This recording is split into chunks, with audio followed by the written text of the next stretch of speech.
Hello and welcome to the EV Guys, your new podcast on all things electric vehicles and the electric vehicle lifestyle. Now, we probably look familiar. I'm Rich Edwards. I'm a journalist passionate about electric vehicles and transport, the automotive industry. And that guy over there, that's Gavin. G'day, yeah, I'm Gavin Shoebridge. I'm a EV content creator. I think that's the official title. Reluctant YouTuber is the accurate description. We've got quite a packed show today. We're going to start with some hard-hitting EV news, and then going to look at personal experiences from driving cars that have spiked our interest, and then, of course, look at the clean car discount, which has served its purpose well. It's now gone, and it's being replaced with road user charges. Before we get into anything too serious, how are things, Gavin? Did you have a good Christmas, and how are things in the Great King Country? Hot. It's far too hot. Right above me is my new air conditioner, which I love. I genuinely believe air conditioning is the greatest gift America has given the world. I want to do a pilgrimage to, what's his name, Willis Carrier, the inventor of air conditioning? I want to do a pilgrimage and lay an ice cube at his grave. When I was but a young student, fresh out of journalism school, I actually had to install and service air conditioning for a summer as a job. Oh, I could have got you down here. And no. It is the worst job in the world because by virtue of the job of being a air conditioning person, you never are in a building with working air conditioning. Yeah. And everyone wants it at the hottest time of the year. Exactly. Yeah. Now, when they came and installed it, they installed it at 7:30 in the morning. That was the smart time to do it. Yes. It's interesting, heat pumps, something we, used to be something we didn't really talk about in the reference of homes, and they're a relatively new found thing to New Zealand, but they are, of course, a big part of the EV thing. Buying a car with a heat pump is an important part of the process. Very true. And those without them generally aren't quite as efficient, I think, normally. And they got some fairly beastly heat pumps in cars. I mean, what's the kilowatt rating of the heat pump you've got in there? 3.5 kilowatts. Yeah. So I think the heat pump in an Atto 3 is like 8 kilowatts. They're massive. Oh, really? Yeah. I'll tell you what, there's a car, we can talk about it later, but there's a car I drove very recently. The heat pump, when cooling the air, just couldn't quite cope with the severe heat we had last week. Right. We'll get to that as we get into the kind of section where we talk about the cars we have been driving. I'm not sure we've quite got a name for it yet. No. We've been driving sounds like a good thing for it. That's good. Yeah, there you go. But let's jump on a few news items first. So now the first one is the Jeep Wagoneer S B-EV. We're going to talk about that BEV term later as well. We might do that at the end of the show. Is to be offered globally. So Jeep, which is not necessarily a brand you think too much about in regards to electrification, they've got kind of one electric vehicle, the Jeep Avenger. Avenger, yeah. Yes, which has landed here. But they're coming out with a big, large electric SUV. It's going to be sold in the US later this year and then into key markets around the world. No confirmation yet as to if we are a key market. It will have a lot of power. So no details on the battery or anything yet, but the drivetrain will output 447 kilowatts. So I think we're guessing this is going to be something in that kind of EV9 kind of size range. Right. Well, 0 to 100 is 3.5 seconds, right? In a Jeep. Yeah. That's got to be a surreal experience because Jeeps, I'm talking about older Jeeps that I've driven, and they're always kind of agricultural.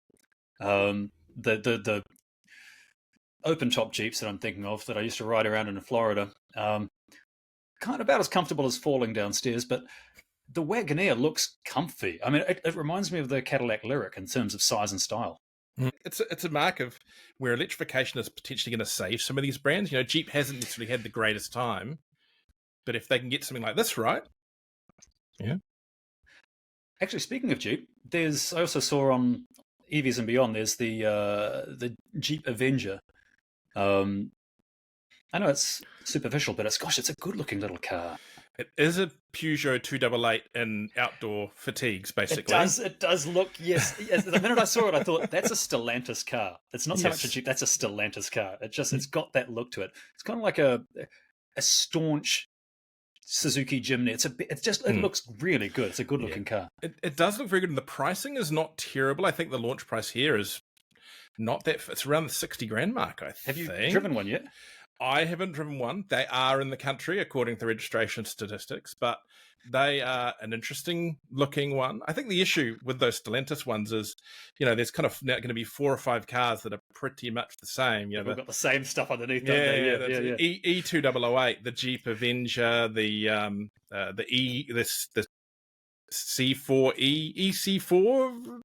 Well, I heard the Avenger's supposed to have a 54 kilowatt hour battery, but they claim WLTP range they can get 540 something kilometers out of that size battery. I'd love to see them do that. It won't do that. That's a 250k car all day long. Let's be clear. How do they come up with that figure?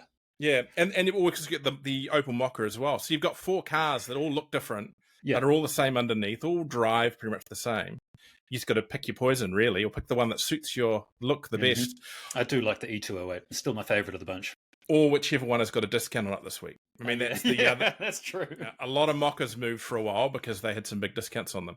The interesting option coming in that space, well, we haven't any confirmation it's coming to New Zealand, but it's launched in Europe in the last couple of weeks, is the new Citroen C3, which is now a small electric SUV, very much in the same vein as these other 4, but a slightly smaller battery, so a 44 kilowatt battery. But the key thing with that one, and we don't know what it'll translate to in New Zealand pricing, is that car in Europe is about £10,000 cheap, €10,000 cheaper than the next option in the Stellantis range. It's very basic, but it's vaguely the same kind of car. Yeah. That's what a lot of people want. They just want a bare bones car with a reasonable range. Yeah. So at 44 kilowatts, if it's doing high teens, you're talking about a 220, 230k car. That's fine. Yeah. Plenty of people would be happy with something like that, as long as it's got the safety rating and as long as it's got a decent warranty on it. I think we need more cars in that budget space. Now, the MG4 and the Dolphin have come in there, but I still don't think they're cheap enough yet. They're getting there, but I tell you what, second-hand car buyers in 10 years from now are going to be spoiled for choice. I envy them. Yeah.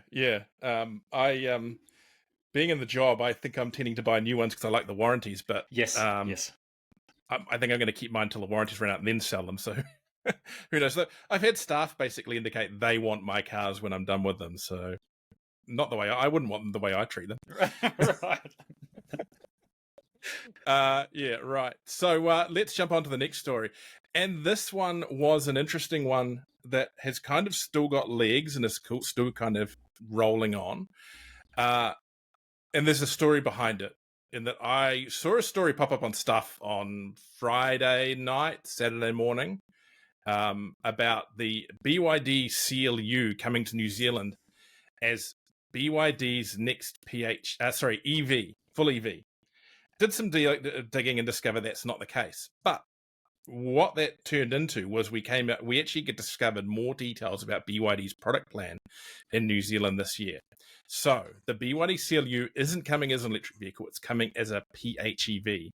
And this is BYD's take on a PHEV. It's a little more EV than PHEV. PHEV, well, it's still very PHEV, but it's a little more. It's got a 100-kilometer range theoretically on electric, That's which good. is 100 k's is good. Yeah. What does the Outlander have? Depends on what they quote versus what you can do. I mean, I think they talk about up to 50. I think it's more like, for most people, about 30, 40 kilometres, which is okay. That's okay. Way more than a typical New Zealand commute. But 100 would get you to Albany and back from Auckland Central, no worries. Yep, exactly. So it's got that, and then it's tied to a 1.5-litre turbo petrol engine, but it predominantly drives on electricity until you're completely out of juice, and then it switches over to petrol. It's a series hybrid, though, isn't it? So it's an engine connected to a generator rather than connected to the drivetrain. It's what they call a dual mode. So it can technically connect the engine to the wheels at higher speeds, but it avoids it. So that is what they're saying. A combined range electric and petrol of 1,000 kilometres. So Auckland to Christchurch, pretty much, I think, almost. And then they'll have an option of a front-wheel drive and an all-wheel drive with some ludicrous power outputs, 360 kilowatts and 770 newton meters of torque. Yeah, that sounds like BYD. Yeah, yeah. Yeah. 1.2 liters per 100 kilometers Oh, wow. Okay, that's petrol range. impressive. Now, Okay. whether you'll get that or not, we don't know. Yeah, that's an But average, I'm guessing. yes, But yes. So that's there. Probably not really teasing our EV friends too much. But what we did get confirmation is that New Zealand is getting the BYD Sea Lion later this year, which is it's a little bit, it's larger than an Addo. It's another SUV. It looks fantastic. I'll pop a picture up now. Rear or all-wheel drive. This is basically the same drivetrain as a Seal. 71.8 kilowatt hour or 87 kilowatt hour LFP batteries. Chinese range estimations of over 600 kilometers, but call it 450 for New Zealand. It's 20 millimeters longer than a Model Y, but a smidge narrower and a smidge lower. So probably I would suggest one of the closest things we're going to see to a competitor to the Model Y in this market for a very long time. that's exciting. Yes, yeah. So that was now that news kind of ran. A couple of sites in New Zealand picked up on the news, and then the Australian sites picked up on the news. So that story's gone a wee bit crazy in Australia. They're of course trying to get their local distributor to confirm if that's the case over there. To our Australian listeners, and I'm sure that there are plenty, it's going to happen. No, the distributor may be holding off for now, but you'll get the Sea Lion. If we're going to get it, you're going to get it. The reason the CLU isn't coming in electric here is because it's only being done in electric in left-hand drive. The European market asked for it. Down here in New Zealand and Australia, they pretty much decided that they only want cars that were built from the ground up to be electric. And my understanding is the CLU was never built to be electric. Electric came after PHEV. Okay. So BYD New Zealand and I guess to a lesser extent Australia, or more of an extent, only want cars that were developed from day one to be a BEV. If it happens that it comes in a PHEV too, great. The upcoming Ute, which is talked about, of course, has been developed from day one to be both. But it will actually land here first as a PHEV. But we'll forgive it that because it's a pretty cool vehicle. Yeah. Well, I am really looking forward to that one. Yes, yes. I foresee one of those being the next thing in my garage. Yeah. Oh, really? Far out. Yes. Oh, because I had such high promise for the LDV ET60 Ute, but I don't know. There was a couple of flaws with it that, as much as I liked it, well, the ride was fairly abysmal. Yeah. But it could, and well, it was a thrown together vehicle, but looking at how they slapped the motor 90 degrees onto the diff and spun the diff around backwards, it was creative. But yeah, I had such hope for it, but it's gone now. I still see a few driving around occasionally. Yeah, they put a few out onto the road late last year at a discount. I think quite a few picked them up, and I've heard good things about them in day-to-day use. It's the only electric car I've run out of charge in. Oh, really? Sorry, no. The second electric car I've run out of charge in, it was in the pre-production one, the left-hand drive. I did quite a few miles in the left-hand drive pre-production one. Right, that's right. They had the Chinese rapid charging plug on it. It was GBT, yeah. Right. So you sort of could charge it Type 2 with an adapter, but it was a bit hit and miss, and you couldn't tell. And okay, I ended up on a tow truck just outside of Palmerston North, and that's not a place you want to end up on a tow truck. No, it's not a place you want to go in a car. Sorry to our Palmerston North listeners, but you know what I'm talking about. Well, no. I'm going to tell. When we're talking about the cars reviewing in a second, I'm going to Palmerston North a lot at the moment for a very good reason, but we'll touch on that soon. Next, to be a good reason. Well, yes, it's a very good reason. Next news off the rank: the Volvo EX30 EV arrives soon. Oh yeah, I'm excited about this one. Well, tell us about it then. Why are you so excited about the... Okay, first of all, I got suckered in by the press video that they put out where the Scottish directors walking around talking about the car and all its features. That was a terrible Scottish accent, forgive me, but it's such a smart little car. First of all, I love small cars. I have so much time for small cars. If you give me an unlimited budget, I'd take a small car like that Volvo EX30 over the Audi, I don't know, e-tron 55, a big SUV. And this one's smart. I mean, obviously it's got a sound bar, for example, in the interior. Instead of speakers integrated into the doors and things, it's got a big sound bar on the front. That's cool. That's different. The design is simplistic and yet minimalist and modern. And you look at the interior; it's all thrown together with like recycled denim. It's like the wardrobe from Kath and Kim in there. It's brilliant.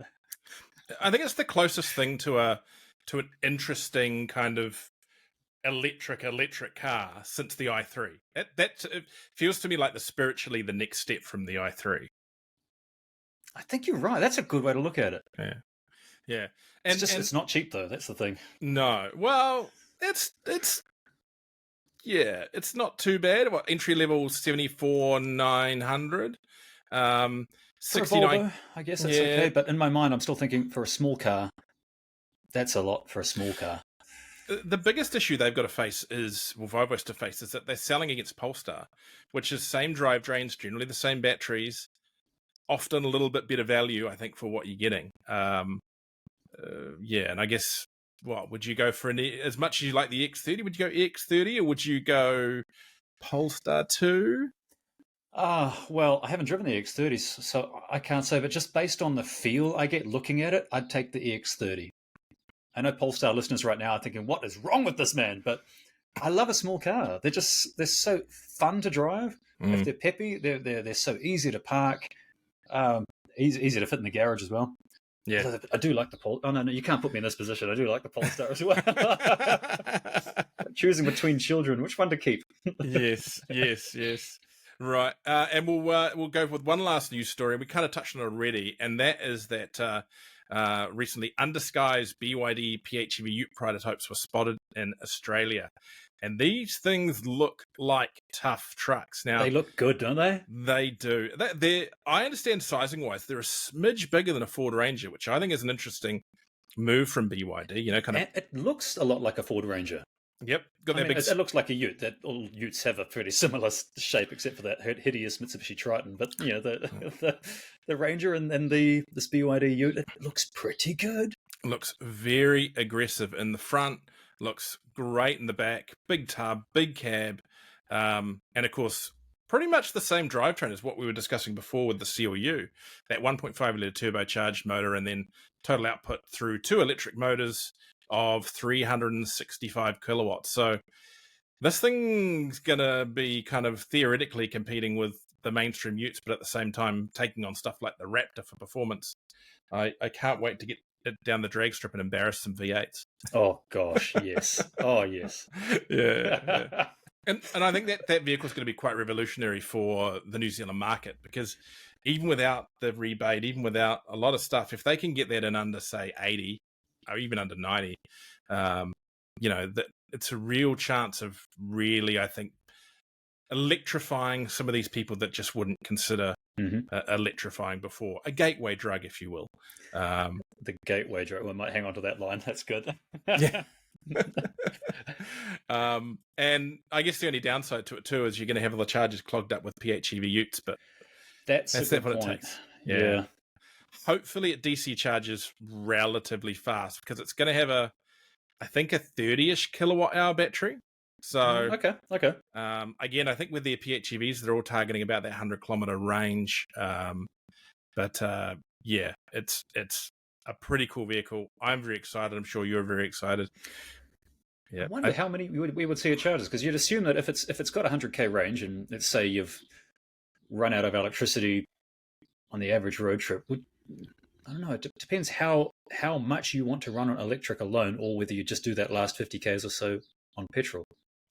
Yeah, I think the interesting thing with something like that is that, and I've been doing a lot of road trips lately, is you could do a whole road trip. You get this typical Kiwi bloke you bump into all the time, or on Facebook, where he goes, "Oh, my Ford Ranger can do 800 kilometers and tank of diesel. I can jump in the car and I can be in Wellington without having to do anything."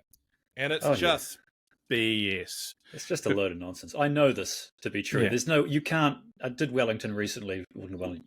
You can't. It's not about range anxiety or the car's range anymore. It's about bladder range. You just can't do it.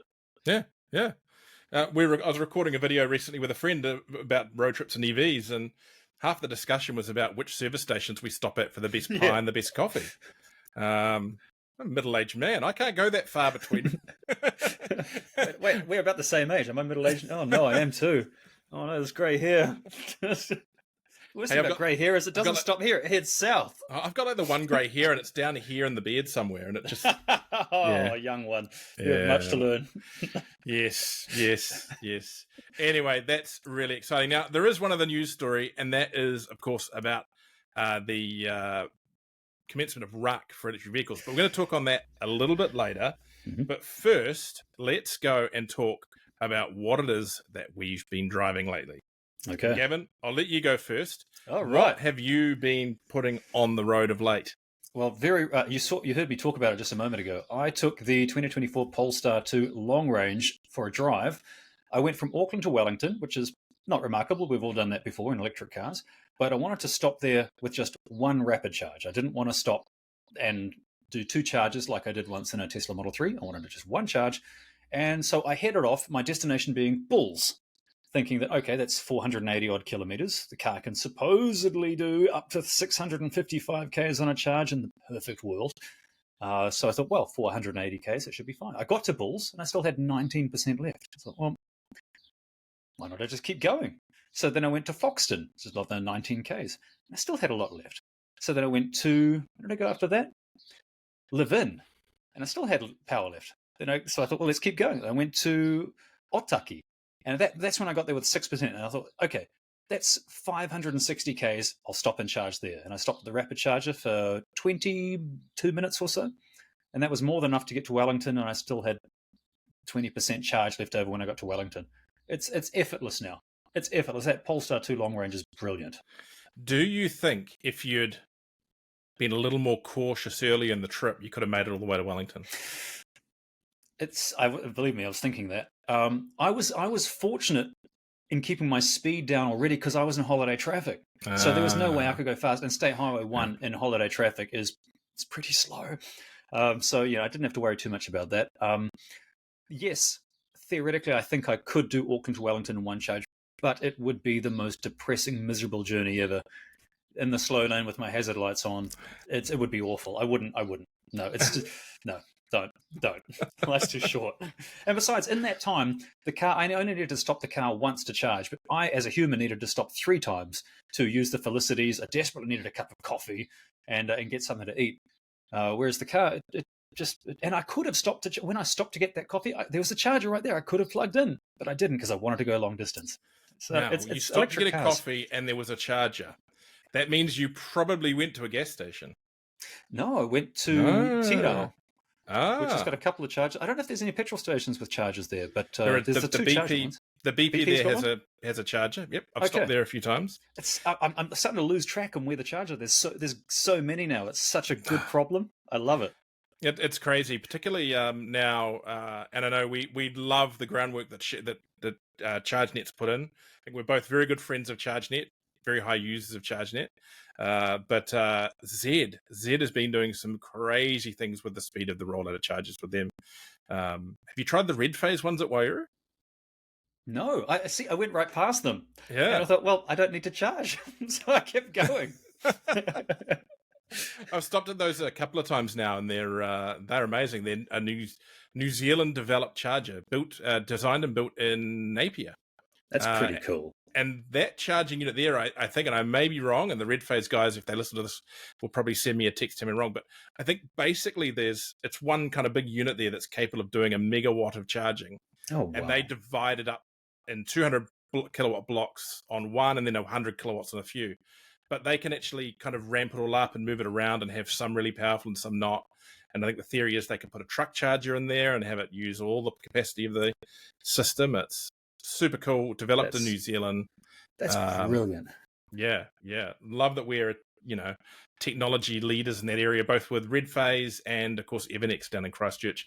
And there's lots of other companies doing some pretty cool stuff with charging.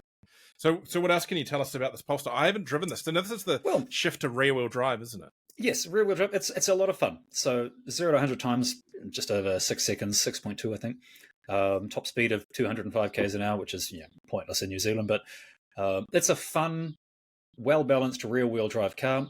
It's better suited to cruising than cornering, but it still corners very well, like many electric cars do, Nissan Leaf excluded. It's just a great car. I love the fact that you sit in the car, so your dashboard's up nice and high. You feel like you're in a Formula One car. A lot of people don't like that. Of course, the cup holders are in ridiculous locations. That's terrible. The potato storage capacity is not great. There's not a lot of room in the combined glove box and center console and stuff. But in terms of a car that could replace a petrol car, by which I mean you could fill it up once a week. It's perfect. It's not cheap, 94 grand, but it's a perfect petrol car replacement. It does everything a petrol car does, but a bit better. Is it better now that it's rear-wheel drive than when it was front-wheel drive?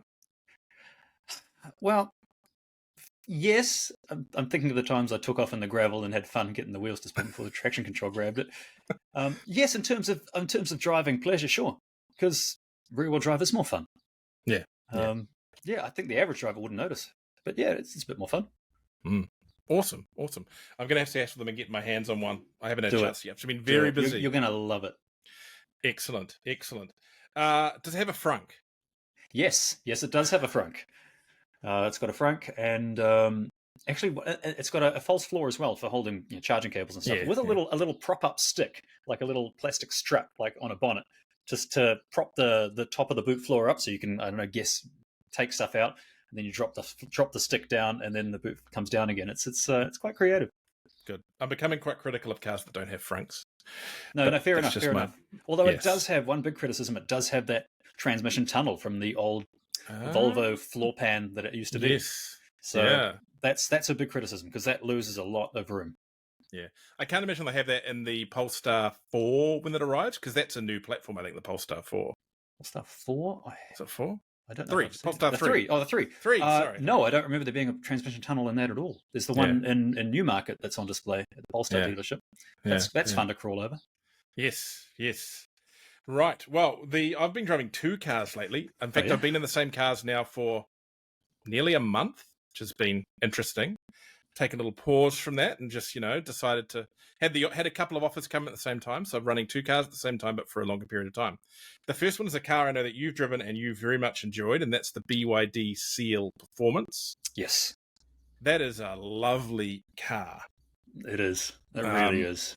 And it's a lovely car for an interesting reason, in that while it's the performance model, I think they've really done a good job of making it comfortable. Yes, that's just it. Yeah. I mean, you will have found if you throw it into some corners, sure, it may not handle quite like a performance Model 3, but the trade-off is it's so much more comfortable. I get tired of driving around in the Teslas, to be honest. I find them too firm for me. I find them too firm for New Zealand. I find, and this is going to get me shot by some fanboys, I find the Highland worse than the old model. I haven't driven it. How so? Explain, please. So they've done a lot of work, and they put this new suspension in it to obviously try and help the ride. But at the same time, they've done a lot of work stiffening the car, like even down to the point where they've put these tabs at the bottom of the doors that clip into the chassis of the car to kind of stiffen the whole thing up. Oh, wow. And I'm sure it has improved the ride, but I just found New Zealand roads just too firm for me personally. Yeah, no, I'm with you. But then I do like a cushy ride. And yeah, I think I would take the Seal, to be honest. So would I. I would as well. I'm looking forward to hopefully more color options in the future, if they're going to bring us more color options, because I know in other markets they have them. Yep. Because that would be the only thing that would put me off. I'm tired of black and grey interiors. Yes. We want that white interior. But this is Kiwis, though, isn't it? We're all complaining about how bright the interior was in the Addo, and then suddenly the Seal's got too dark of an interior. I know. The other thing I'd say about the Seal is the back seat is exceptional. It is a really good back seat for a sedan, almost to the point where I think a lot of the complaints people have about sedans over SUVs, you can almost get away with it in the Seal because of the extra length. It's 150 millimeters longer in the wheelbase, I think, roughly, than a Model 3, and it's all in the back seat. But that's a typical Chinese car thing. They like their big back seats. Super comfortable from that perspective. The drivetrain's great. The standing, as you said, it's not quite up there, I think, with a Model 3 performance, but it's good enough. It's the trade-off's worth it. Yeah, it's the 19-inch tires, 19-inch wheels instead of instead of going 20s made a big difference. The infotainment's okay. The app is getting better. I've gotten used to the BYD app. Of course, we've got the Addo on there, and one of the cool things on there is I've got both cars on there. I can flick between them, which is handy, and I've used that a lot lately. Now, the reason why I've been going to Palmerston North is because we have been 1,000-kilometre testing cars. And I'll drag you on one of these one day, Gavin. Okay. So we leave a point in Auckland, and it's exactly 500 kilometres to that point, to the edge of Palmerston North. So you drive to Palmerston North, turn around and come back, seeing how fast we can do it, driving at normal speeds, air conditioning on. My mate Graham, who's come in a couple now. It's cheap dad rushing to get the kids to the toilet driving. So he's not driving silly, but he's very aware he's got to get somewhere. Aware you've got time bombs in the back seat. Yes, exactly. Like on our actual driving times, we're hitting pretty much the Google recommended time to drive places. So we've done that now in the MG 451 kilowatt model. We've done it in the Seal, but there's more to talk about that. We've done it in the car I'm going to talk about next. The Seal one I've got to retest because we got down the country. We got to a fair way down the country with it before having to charge. You'll see the detail when we get there. And then we discovered there was an issue with the battery.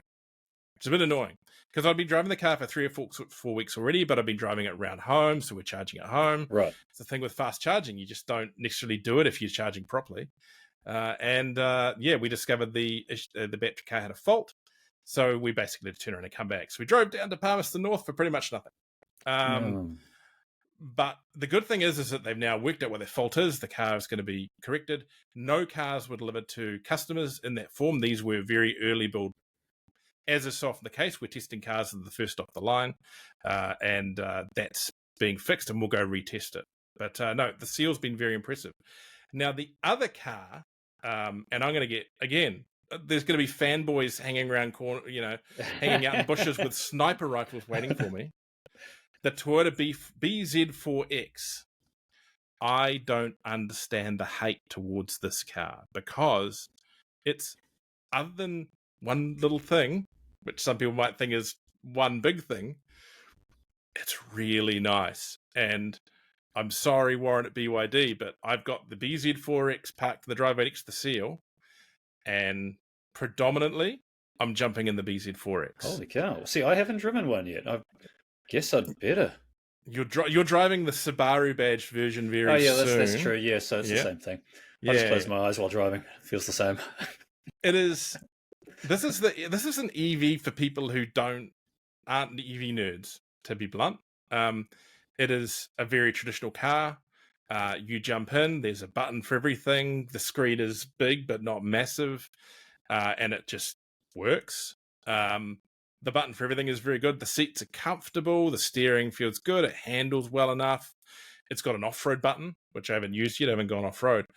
It's just so easy as a family car to use, to the point where I don't know if there's anything else in the EV market yet that is that easy for non-EV people to use.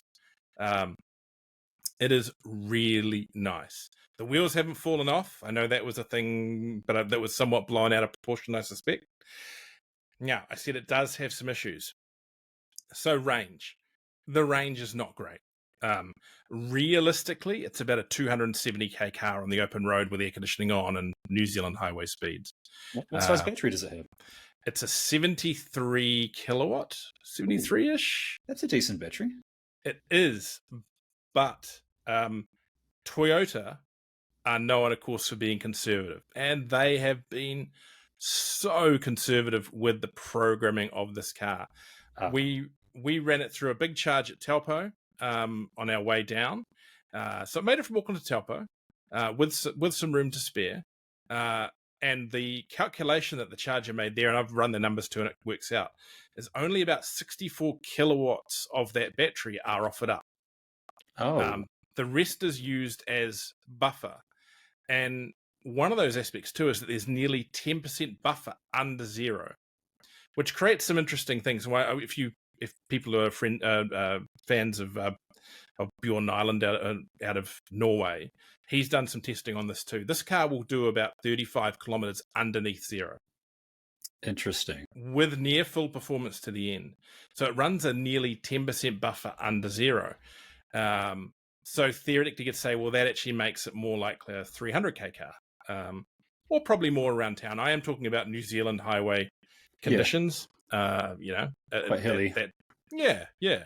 So it can't compete with some of the big guns out there with similar size or even sometimes smaller batteries. My Atto 3 gets a range that's ultimately probably better than that, with the, on range alone. But I don't think to some buyers that's really going to matter. I think this is going to sell to Toyota fans or Subaru fans, not necessarily EV fans. It's going to sell to people who just want something that's really simple to use and comfortable to use. It's going to sell, I think, to older buyers. It's very rare I get non-EV people coming up to me to talk about an EV. This car, I've had multiple people, all, and I'm not wanting to typecast here, but men in their 50s to 60s coming up asking about the car and talking about how wonderful it looks and that. So, yeah, interesting. It's a perplexing car. I don't think anyone who listens to this is going to rush out and buy one. Right. But I do think they're going to sell a few of them. So interesting. Yeah. I'd be interested to see if it will get the front wheel drive version. Well, I'm driving the all drive version. Probably will get better range. And so that could be an option too. But seriously, it is a car that I've fallen for. I really enjoy it. It goes back in a few weeks' time, and I'm going to be slightly sad about that. It is just so easy to use. Don't get me wrong, I love the Seal, but for day-to-day, that BZ4X that's parked about 4 feet that way is just an exceptionally nice car. Interesting. And the comment section when I put up my review video is going to be terrible. Look forward to that. Get some popcorn. So yes. So that's what we've been driving. Those are the cars. I guess let's run through. Would you, would you recommend to people the Polestar? Yes or no? Yes. However, one thing that did strike me as concerning is that the mechanical warranty is only 2 years long. I thought that was odd. Ooh.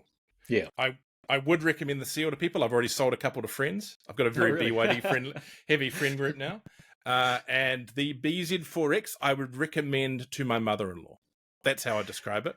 Okay, that's well said. Yes. That's well said. Oh, and just last on that, a lot of issues overseas with how that car charges. It's actually not that bad. And I wonder if it's perhaps been tested in hot conditions or something like that. Okay. But here we found it went pretty much every time to 130, 140 kilowatts. Stayed there as amount of time. I think our first charge at Taupo averaged about 86 kilowatt from about 5% through to 80 something. Okay. So not bad. It's not great. It's not Tesla fast. It's not bad. So we've done that. Right now, let's move on. We have had a huge kind of news story in New Zealand in the last couple of weeks. It wasn't unexpected. No. But it was, I guess, more brutal than I thought, and that is RUC. Now, road user charges, they've always existed. This law's always been there that we have to pay road user charges. We've had an exemption, and Simeon Brown, the new Transport Minister, officially pulled the rug on that. That wasn't unexpected.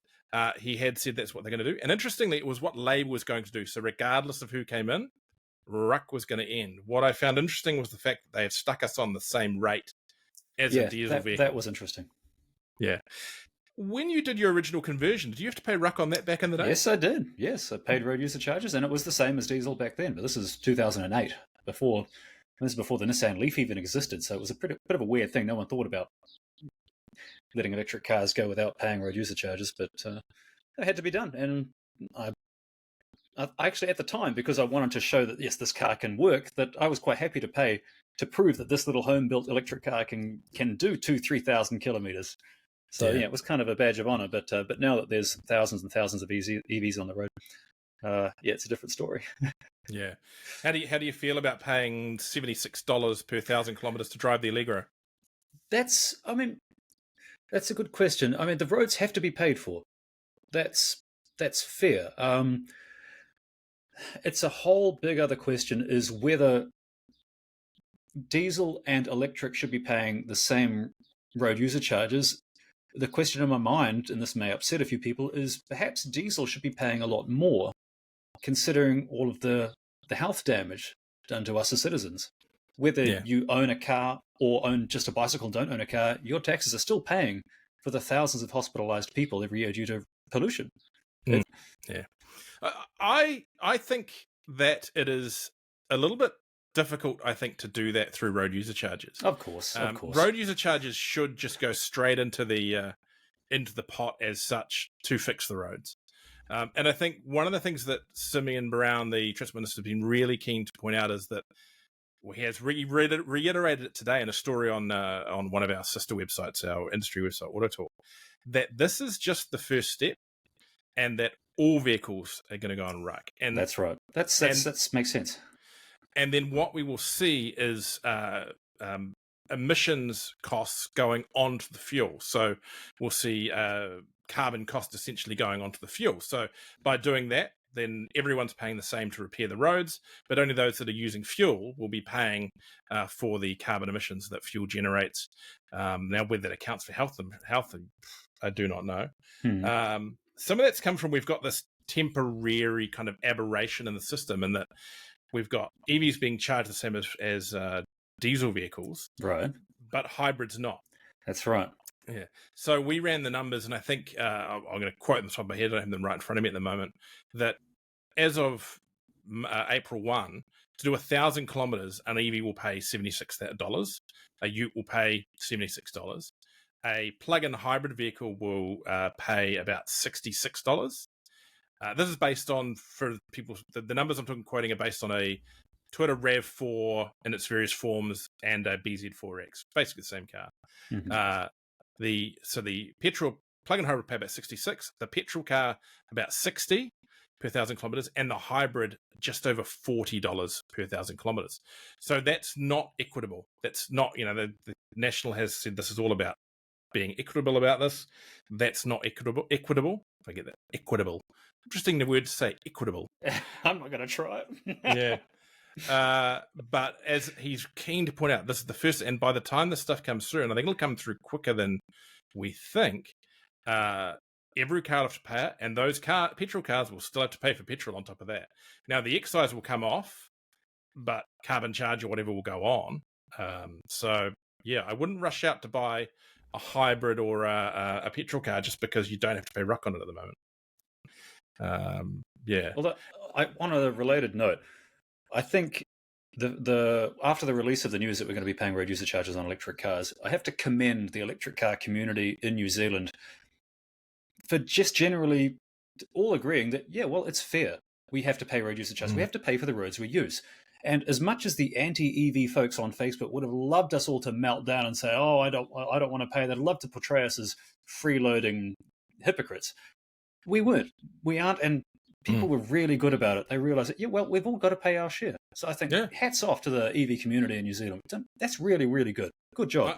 I found it amusing watching the NZEV owners page. There were so many posts on it that after a while people just like, why are we still talking about this? Yeah, exactly. I saw that too. Yeah. Pay it, move on. My thing is, it is just a giant hassle.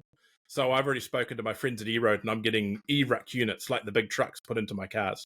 Yeah, that's an option. There you go. Problem solved. Is that hard to do? Well, that one, the system there, I think, is designed for trucks, but I'm sure they're going to come out with another product. They'll make one for combustion, for private and cars. Sorry, I got approached by another company today, who I'm not going to name until I've confirmed that their product is good. Another locally developed product that is coming up with an NZTA approved smartphone RUC, basically. So you hold your RUC on your smartphone. Now, I suspect that's not going to work for everyone, because you kind of have to make sure that you've always got that with your car. Yeah. But we'll see. That way, it's just a case of it rolls over and docks my credit card every time The wife goes 1,000 kilometers and forgets to tell me about it, and thusly avoids. Right, yeah. Or if you take a plane to Christchurch, and whoops. the penalties for not paying ruck. Just a warning, people. As someone who used to run diesel vehicles for a business, the penalties are massive, massive. Do not get caught. It is multiples of what you owe plus what you owe. So don't think you can rig the system. I know there's plenty of people that do. There's plenty of ex-courier vans out there with rotor switches on them. Taxi drivers, yep. Yeah. A friend of mine used to have an XT Falcon with a switch under the dashboard. We used to run it as a taxi years ago. Yeah. The unfair, I think, treated party for the moment is PHEVs. I think it's good, the system. They're paying 53 per 1,000 kilometers. And that encourages them to use the cars properly. There's a lot of fleets, I think, that have taken on PHEVs and not done the groundwork to make sure they get charged regularly. So the more you charge, the better off you are in a PHEV. But I still think it's a bit of a blunt tool, really. So, yeah, we'll see. Watch this space. Yes, and I think it kind of hurt more that this came just after the subsidy being cut. Not the subsidy, the clean car discount. Double-edged sword. Yeah, yeah. I bought my first EV before the subsidy, so I'm like, well, you can still do it.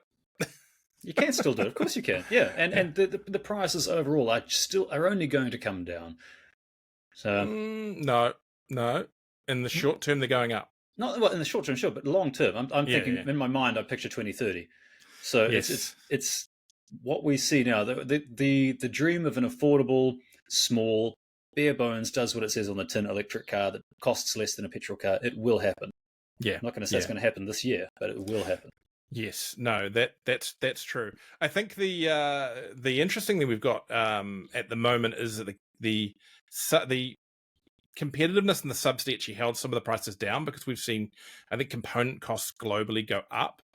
I think we are going to have some short-term specials though, because I think there's a lot of cars that didn't get sold before the subsidy went, and a few cars that potentially spec was kind of based on the old system. I'm talking specifically probably about the Volkswagen ID4. That was a car very much priced to meet the subsidy, not necessarily to meet what customers want. So they got a few of those to move out. I know BYD's announced a cashback today on some models. I saw that. Yeah. So there's certainly still specials to get there. It's not quite the subsidy or the rebate. I've got to stop saying subsidy. Shouldn't be called a subsidy. The rebate. We know. Yeah. The interesting question is whether we're going to see them come up with something else to encourage electric vehicles. They've hinted there will be something, and they've said they're not anti-EV. I don't believe they are necessarily anti-EV. But we'll see what comes. What would you like to see? Do you think we still need some checks handed out to sell EVs?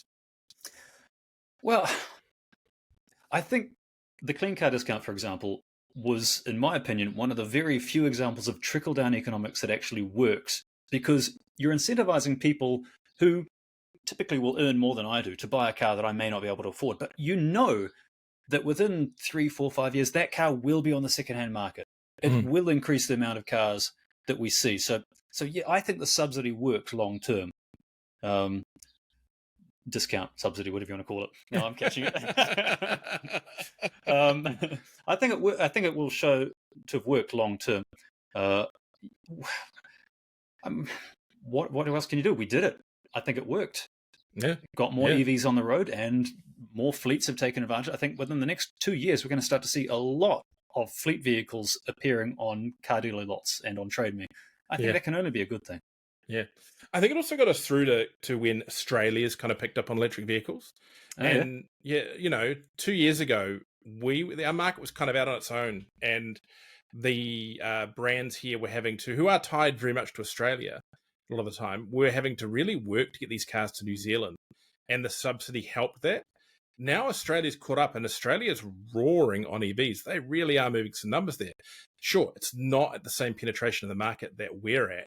I think it's like maybe 10%, but that still means 100,000 cars a year. They've got the numbers. They caught up and overtook us in a year. And that means that the car companies here have better leverage with head office when it is trying to negotiate for cars, negotiate for pricing, negotiate for stock. So it has gotten us to that point. And that brings us to nice little segue there. Something that we're both off to very shortly, and that is a show in Australia. We're both heading over there. I'm going to get this name terribly wrong. Is it Everything Electric or Electrifying? I've lost it. They changed the name. You think oh, you've caught me out now. I thought it was Everything Electric. There you go. But now I want to think Everything Electrified. But they changed the name right up. Yeah, as soon as it got popular, they changed the name. It's like the Aura Good Cat becoming the Great Wall Aura. So why do you change the name immediately after launch? I'm gonna jump on the Google here and check this. And I don't know whether I'll edit it out later or just show people how the sausage is made. But anyway, it is an EV electric, show, right? Yeah, it's so it's what is it? February 9th. It's Friday to Sunday, 3 days. It's going to be wall to wall seminars, like public discourse. They're going to be discussing everything from clean tech, how to put solar panels on your roof, even subjects like your crazy uncle who believes in conspiracy theories and thinks electric cars are somehow the Antichrist. And all that. Yeah. They'll be giving speeches on how to tackle those weird family situations where you've got a nutty uncle who believes all of those things. Anything you can think of. Plus, they're going to have, if it's anything like last year, which I expect it will be, they're going to have an entire indoor stadium event center full of everything from electric car conversions to solar panel arrays, race cars, everything, as the title implies, everything electric. It's going to be a great event. I can't wait. So this is the old Fully Charged show. It's a spin-off of Robert Welland's Fully Charged videos on YouTube. It is... Last year, they had some amazing conversions there. I think they didn't have that many new EVs there. No, they didn't. But a lot of conversions and a lot of cool people hanging around. The interesting thing I found, and this is a little bit of ego here, and you may have experienced it, Gavin, is that we're kind of popular over there. I feel like the YouTube stuff goes a little bit further over there. They're a bit crazier. I kind of got collared at the airport by someone who see me from YouTube. It is surreal. I lost count, but I think I had about 50 people in one day come up to me and said that they watched my videos. And I'm just, like I said at the start of the video, I'm a reluctant YouTuber. I want fortune, not the fame. So this is surreal to me. When someone walks up to me and says, "Oh, I love your videos," I'm thinking, you can do better than me. It's just surreal. So I guess I'll be in for that again, because some of the videos that I've made have really taken off, especially in Australia. Yeah. Australia's. I think Australia and the UK are way more into YouTube than New Zealand. But New Zealand's a bit. I think maybe our people still go outside. I do not. How very dare you? No, of course we love our Australian followers. I'm sure there's some listening here. We are very much looking forward to seeing you at Everything Electric. You're up on stage at some point, Gav. I'm not. They didn't invite me. Oh, yeah. I think there's two stages. I think there's Mega and Giga. Yes. Last time I was in the car park tent. It was a little warm, but that was okay because it's a smaller audience. Although I was still with much more intelligent people than me, that people know what they're doing. So I just rattled off a couple of jokes. But this time I think I'm on the Giga stage, which sounds like the big one. And that's genuinely terrifying. Why? Why are they putting me on that? What could I possibly offer in terms of wisdom? Oh, they got me like with the general managers of big corporations, like successful companies there, and then there's me. Oh, come on. You do okay. You do okay. So look, well, we joke about it. If you are listening to this and you are at the show, come and say hello while you're there. Maybe we should try and record a little something when we're there. We'll see how we go. Absolutely, yeah. We've got an electric rental car, so that's going to be good. Oh, yes. So you're still picking me up from the airport, right? Well, driving you from the airport to your hotel. We're on the same flight. Yeah. So our friends at Europe Car have sorted me out with a car that I've still got to pay for, weirdly. But actually, let's mention that we're here.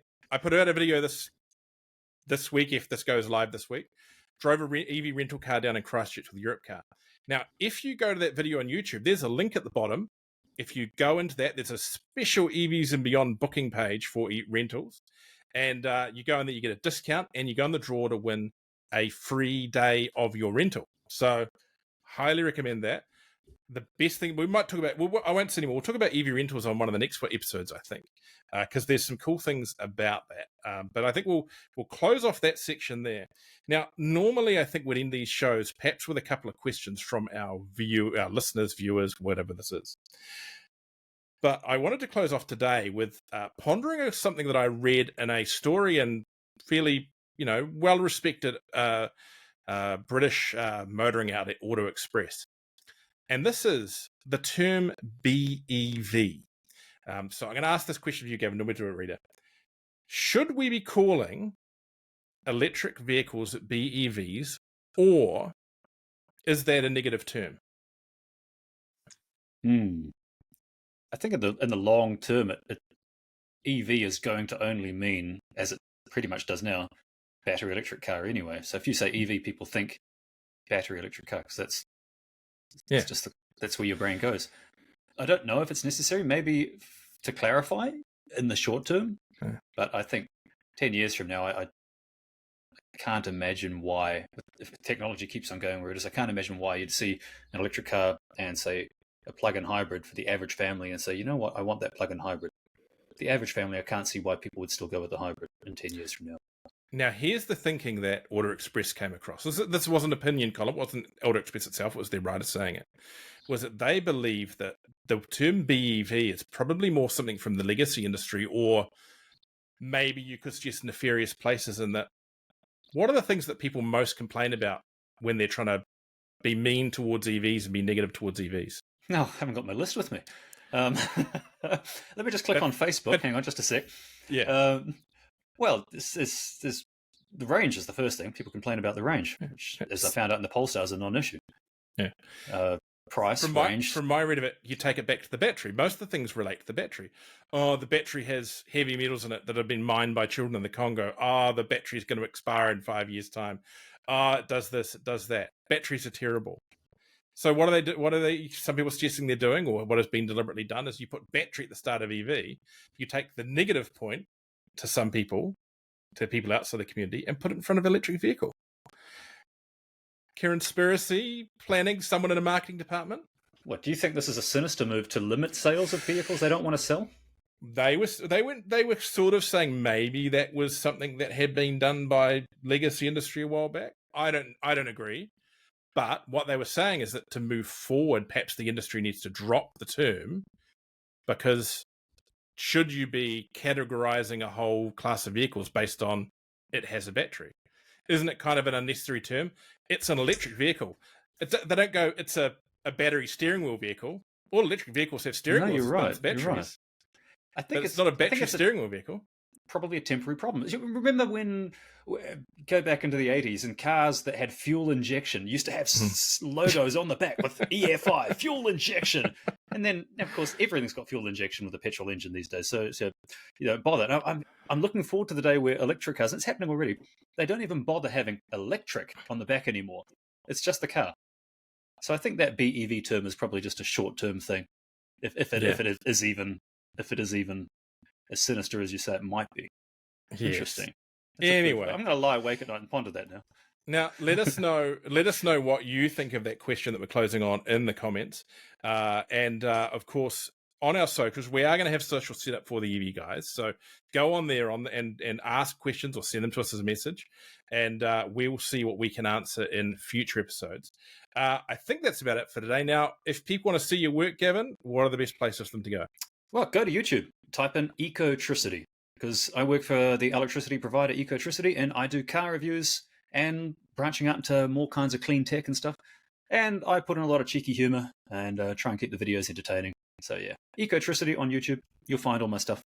Now, the Allegro is on a different channel, though, isn't it? Yes, I've got an Austin Allegro, for those old enough to remember those, that I'm converting to electric. That's on YouTube, Kiwi EV Adventures. You type that in, you'll find it. I'm hoping to make some progress on it soon. I'm getting my new drive shafts back to attach to the Nissan Leaf motor that's in the Allegro. So I'm hoping within a month or so I'll be able to actually spin the motor up and see if it actually works, because I still don't know if it works. It's only 2 moving parts. It'll be fine. It'll be fine. True.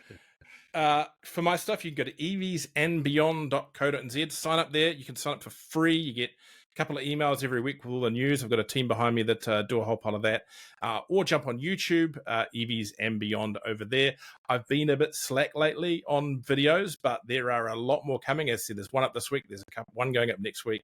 And no doubt I will try and get back on that YouTube grind very soon. But look, thank you everyone for listening.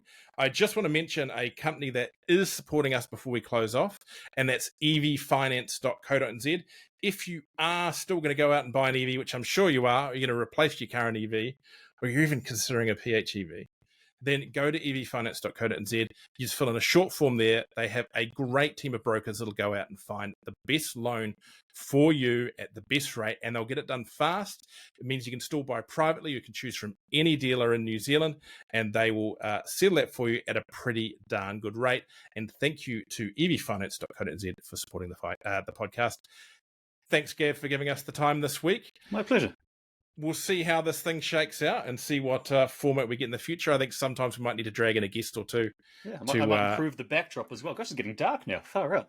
Yeah, I think I need to move the V8 engine from behind me. But there is a dolphin signals there and a motorcycle. Yeah, I don't know what the motorcycle's powered by. But yeah, look, thank you everyone for joining us. And don't forget, like, subscribe, all that kind of stuff. Give it a 5-star rating on Apple Podcasts or Spotify, wherever, blah, blah, blah. Thanks, everyone. And we'll catch you next time at an undetermined date for the second episode of the EV Guys. See ya.